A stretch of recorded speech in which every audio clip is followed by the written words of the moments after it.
कर रहे हैं, लेकिन जेएनयू का अगर कोई भी स्टूडेंट प्रोटेस्ट करता हुआ पाया गया तो 20,000 रुपये जुर्माना है। देखिए, मैं वही फिर कह रहा हूँ, ये सरकार पूरी तरीके से इस देश के नौजवानों को, इस देश के अधिकारों को छीनना चाह रही है।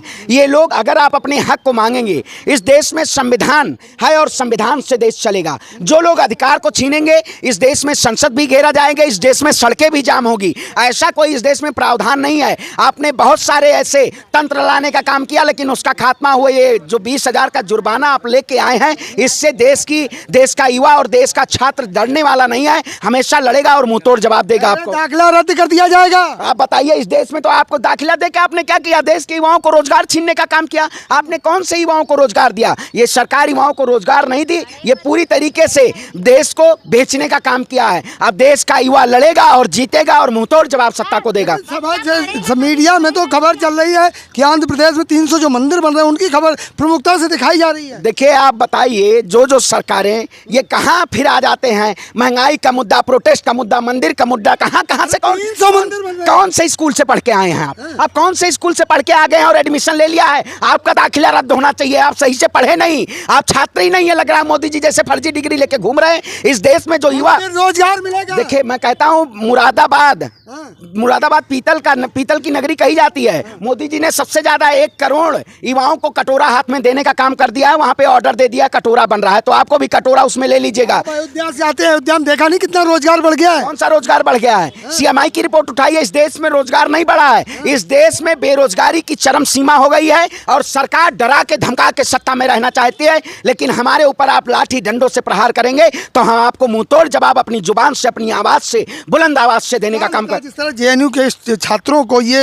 एक तरह से मतलब उन पर शिकंजा कसा जा रहा है कि अगर आप बोले तो आपको 20,000 रुपये जुर्माना, नहीं तो दाखिला रद्द, तो इस तरह तो कोई नहीं बोल पाएगा। नहीं, देखिए, सभी बोलेंगे। आपने देखा होगा, कल हम लोगों ने प्रोटेस्ट किया, सरकार ने गिरफ्तारी की। सरकार ऐसे तंत्र लाके और लोगों को डराना धमकाना चाहती है, लेकिन कोई भी, आप एडमिशन रद्द करिए, सड़कों पे लाखों युवा छात्र सड़क पे होंगे, तब आपको झुकना होगा। जब पूरी तरीके से नरेंद्र मोदी हाय हाय इस देश में नारा लगेगा और जेपी आंदोलन जैसे क्रांति होगी, तो इस सरकार को झुकाने का काम किया जाए। तो G20 ला रहे हैं, पूरा G20 ला रहे हैं। मोदी जी ने इस देश के संसाधन को, इस देश की जमीन को दूसरे देशों के द्वारा कब्जे की गई, प्रधानमंत्री उस पर मौन रहते हैं चीन द्वारा, और चीन के मंत्री के साथ कप की प्याली लेके पीते हैं। आखिर बताइए, चीन जो हमारा दुश्मन है, उसको भारत में बुला के और आप कैसा स्वागत करना चाहते हैं? चीन के मंत्री को वापस भेजना चाहिए आपको। ऐसे देश के साथ जो हमारे देश के जमीनों को, हमारे देश के पूरे टेलीकॉम किसी भी सेक्टर को हाईजैक कर रखा हो, उसको आप बुला के उसके साथ मीटिंग करते हैं। आप कौन सा व्यापार बढ़ाना चाहते हैं? संबंध मजबूत हो। संबंध कोई नहीं। मोदी जी ने अब तक 62 देशों की यात्राएं की हैं, कोई आंतरिक संबंध उनके द्वारा नहीं संबंध सही हुआ।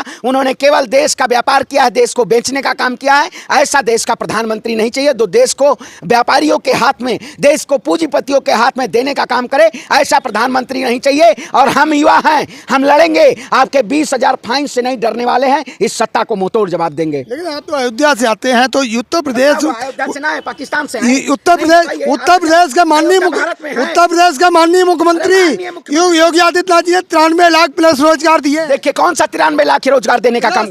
देखिए, 93 लाख वो केवल आपको विज्ञापनों में दिखता होगा। 2022 में उन्होंने 4 लाख रोजगार देने का काम किया था, और 2023 अभी 6 महीने डबल इंजन की सरकार हुई है, 93 लाख। मतलब इतना ज्यादा रोजगार कहां से सृजन करने का काम किया? 93 लाख लोगों को बेरोजगार करने का काम किया। उत्तर प्रदेश में कौन सी ऐसी कंपनियां हैं, कौन सी ऐसी कंपनियां? दिल्ली में पोस्टर लगे हैं। देखिए, दिल्ली में, मैं कहता हूं, आप मुख्यमंत्री उत्तर प्रदेश में हैं और झूठ का व्यापार आपका दिल्ली में चल रहा है। आप केवल सत्ता की कुर्सी पाना चाहते हैं। ये लोग केवल सत्ता के अधीनस्थ, सत्ता के लोभी हैं। और जब राजा झूठा और पाखंडी हो जाए तो राज्य का सर्वनाश हो जाता है। इन्होंने इस देश का, इस राज्य का सर्वनाश करने का काम किया। अखिलेश यादव वाली बात है। हाँ, अखिलेश यादव, आप बताइए, संत का काम क्या होता है? संत का काम होता है देश में अपनी पूजा पाठ करना, देश को समृद्धि सुख बनाना। ये नहीं होता है राजा का काम। ये संत का काम होता है कि देश को व्यापारी के हाथों में देना और देश को सत्ता पे बैठना। क्या काम होता है? इस देश की सत्ता पे इंटेलेक्चुअल लोगों को बैठना चाहिए। ये भारतीय जनता पार्टी केवल इस देश को दूसरे हाथों में देके और अपना झोला लेके चला जाता है। अपराधी कांप रहे हैं। कौन से अपराधी कांप रहे हैं? आप बताइए। आप अरे कैसे आपने देखा नहीं? हाथरस के 4 आरोपियों को, उसमें 3 आरोपियों को रिहा कर दिया गया। हाथरस की जिस बहन बेटी के साथ लोगों ने गैंग रेप किया और जिस तरीके से उनके साथ दुर्व्यवहार और उनको रातों रात जला दिया गया, उनकी लाश को, उनके आरोपियों को रिहा कर दिया गया। ऐसी सरकार की बात करते करते हैं, जिसके शासनकाल में आपने देखा होगा जिंदा माँ और बेटियों को जला दिया गया। ये सरकार नहीं, ये क्रूर सरकार है, तानाशाह सरकार है। उत्तर प्रदेश में जो योगी आदित्यनाथ जी हैं, उनका भी घमंड टूटेगा और देश की जनता उनको सत्ता से बेदखल करने का काम करेगी।